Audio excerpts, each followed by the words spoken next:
Welcome to Outlier on Air. We are at We Labs co-working space in Long Beach, California, and we've got Robert West here with Robotronic Games. He has stepped out of his office and he's going to tell us a little bit about what he's doing in this creative co-working space. So thank you for coming on the show with us. Tell us, first of all, why you work out of this co-working space, and second of all, and more importantly, why are you not wearing any shoes?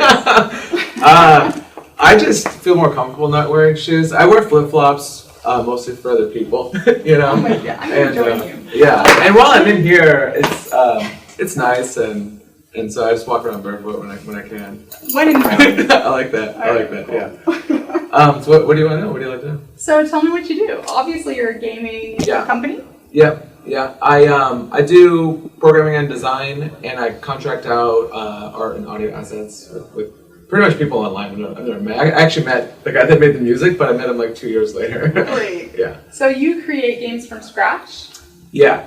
Okay. Yeah. And I right now focus on PC. I have a game out on Steam. They're like the biggest PC distributor. Yeah. And my game launched with a new program they're running called Early Access, where you release the game as an unfinished. It's in beta. Okay. And I put out an update every other week where I work with the players in the community. I'm online, I talk to people, and I get feedback and kind of incorporate the changes that everybody who are playing the game, they want to see the game evolve and change. Wow. And so that's what I'm doing right now. I've just been working on this for 3 years, and it's been a live game where I'm working with the community and updating it for the last 2 years. Wow. So that one platform, or do you do just PC. Okay. Yeah. Well, that's good. You're super focused, so you can do a great job. Yeah.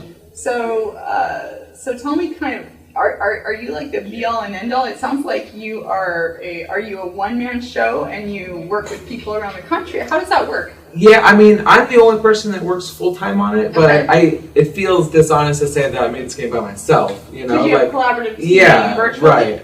Yeah, it's periodic. I contract out work as needed, and it's usually maybe for a couple of months, and then I won't need anything for months or a year, and then do some work again. Yeah. So this game is your brainchild. Yeah. You made it happen. You program it, and you also work with the community. Yeah. You do the updates. Yeah. Is this not overwhelming? It sounds like you're like spinning all the plates. It's a lot of work. Yeah. I try to have a balance. I used to work on it way too much, and I'm trying to find the right balance. And it doesn't go as fast as I'd like. It does slow down the schedule a little bit, but I feel like that's better for the long term than burning out and then being done. You know. Yeah. Well, I'm sure that living in Long Beach helps with the work-life balance because you can't not go out there. Yeah, it does. I started this in Seattle, and I worked out of my apartment for about 2.5 years, and about a year ago I moved to Long Beach. All my family's down in Long Beach. Okay. And then about 6 months ago I moved here just to get out of the apartment, and it's been great. So have you been like a programming geek your whole life, basically? Yeah, for a long time. What got you to where you needed to be coding-wise with your skills? Was it just like being obsessed with coding, or did you go to school? I mean, yeah, both. I started off kind of doing stuff on my own in high school, and took some high school classes, and then was like self-taught for a while, and then went to a college in Seattle called Digipin that they specialize in video game, programming primarily. They also are an art school, and they have their great art program there as well. They actually started off as an art school first, and then later added on programming degree. So I went there, and that was fantastic. At the time, that was the absolute best place to go. There wasn't really any other options. Yeah. Since then, there have been more game programming courses at various schools that I think are probably pretty good. I haven't really looked into them that much. But at this time, that was the only place to go. So I went there, and then just been working in the industry for a few years before leaving and deciding to do it on my own. So gaming is huge, obviously. It sounds like from what you're doing, there's a piece of the action for anyone who has the willpower to go out and do it. Definitely in the last 5 years or so, the indie gaming scene has just exploded. And right now, some people think it's gonna burst, but it seems like it's not necessarily going to happen, at least not for a while. But it's definitely getting bigger every year. and it's getting harder to stand out from the crowd. You know? Yeah, and sure. So it's been pretty hard on the mobile marketplace for a while to differentiate yourself, and they've kind of figured out how to do that. And on PC, it's still kind of new enough to where we're having those problems now about standing out and differentiating yourself, because there's so many games out there coming out every day now. I'm going to cut in here for just a second. Have you noticed on Outlier On Air, as I ask our entrepreneurs about their success, they almost always are dying to share a book title or two with you. That's because leaders are readers. You've heard that before. So take a look at the show notes of this interview at outliermagazine.co for a direct link to the books mentioned. If you're an audio lover like me, definitely check out our friends at Audible, where you can get any audiobook for free just by going to outlieraudiobooks.com. So go to outlieraudiobooks.com and get your audiobook for free. So how do you publicize it? I kind of just got out there a little bit earlier than everyone else. So, yeah. So I didn't do any kind of marketing or anything. Just all word of mouth. There's been a lot of on YouTube. There's a lot of people that do like Let's Play videos. Yeah, sure. Yeah. So that's primarily just from the people playing the game. They've been spreading it and playing it, putting it on YouTube, playing it on Twitch, and other people see it. Cool. And it just kind of spread from there. So if someone wants to get into this business, what languages do you recommend learning in the beginning and other steps? It's there's a lot you could do. I mean, if you want to get a job somewhere, you got to know C++. Okay. C Sharp's okay. Everything I'm doing right now is in C Sharp, but all my experience before has been in C++. Okay. I kind of just wanted to do C Sharp for fun. That's just a good basis. Yeah. Okay.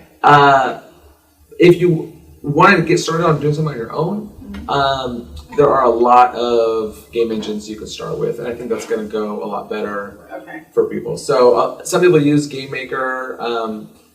Unity is really big right now and a really good cheap alternative. The bigger ones are Unreal and CryEngine, stuff like that. Those are really expensive, and it's going to end up being like they take like 25% of your gross if you want to license with them. And if you go with Unity, it's like a one-time $1,500, and you can do it. You can do it if you want. Yeah. Good to know. Yeah, it's good to know. So Unity is great for indies, but I mean the big AAA studios will use Unreal.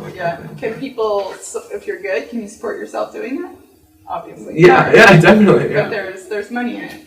Yeah, sure. Okay. All right. Cool. Well, of course, absolutely. But it's also your passion. Yeah, it is. And a lot of people do it for fun, but I mean, there's definitely people out there like me. There's a lot of people out there like me that are making a living doing it as well.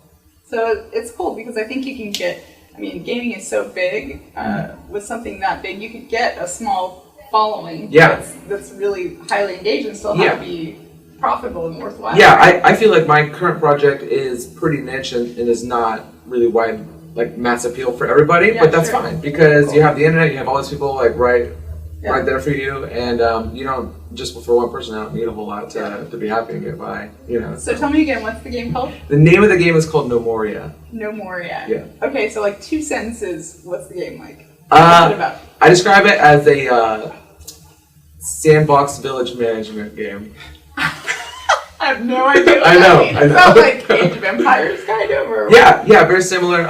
You could maybe start off by. Have you seen Minecraft? I mean, most people have heard of that. It's like really pretty I've big. seen Minecraft. Yeah, you've seen Minecraft. My daughter's obsessed. Yeah. So if you picture Minecraft and it's pull out your view back to where it's isometric, bird's eye view, and instead of having one guy, you control a group of people. Okay. And then you never get to do anything direct. You're managing the whole experience, so you can select a big area of trees to chop down, select a big area of dirt to mine into. It's all 3D, so you can go up and down inside. And say build a building here, that kind of thing, and then you unpause and all your guys run around and perform everything. You never get to like pick anybody up and do anything direct. It's all it's all offhands management, and you kind of sit back and watch. And you can do stuff while it's running, or you can pause it and plan stuff out. You're really like the orchestrator of the whole thing. That's cool. Yeah. Very cool. Hey, thanks for stepping out and telling us about it, and we hope your shoes are still safe under the doorstop. Yeah. The wind closes the door, so I have to use a shoe doorstop. Nice. Cool. So tell us, where can we find you online and try your game? You could go to Gnomoria.com. I have to go through a couple of distributors. The biggest one is Steam, but you can also find it on Desura, Humble Store, Indie Game Stand, or Indie Game Store, I guess. They're both. Okay. And they're all going to be the same price everywhere, so whatever people prefer. It's all DRM free, and most of the other distributors even give you a Steam key as another option if you want that. But Gnomoria.com or Steam. Yeah. Okay, and for our aspiring gamers, can they reach out to you with questions? Yeah, definitely. I get people email me, and I'm always happy to talk to people and help people out. And so my email is RoboBob at Robotronic Games.com. RoboBob. Mm-hmm. RoboBob. Okay, thank you. Yeah.